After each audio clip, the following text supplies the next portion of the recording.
La collection bilingue annuelle du Centre d'études de l'Inde et de l'Asie du Sud s'intitule Purushartha, qui signifie littéralement les buts de l'homme au cours de sa vie.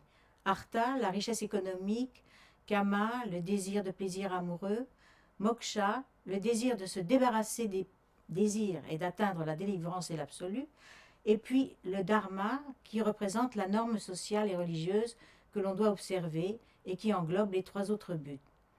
La collection est d'abord apparue sous forme de cahiers renéotés en 1975, puis elle a été publiée à partir de 1981 par les éditions de l'EHESS.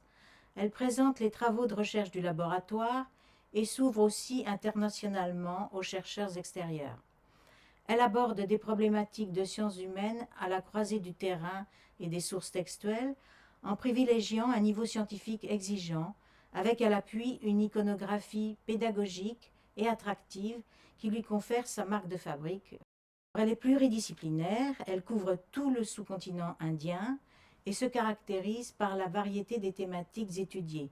Par exemple, on a des numéros sur caste et tribus, les cosmopolitismes en Asie du Sud du XVIe au XVIIIe siècle, l'Inde des Lumières, l'hôpital, l'Inde et l'imaginaire, les hindous, les autres et l'ailleurs. 38 volumes parus à ce jour.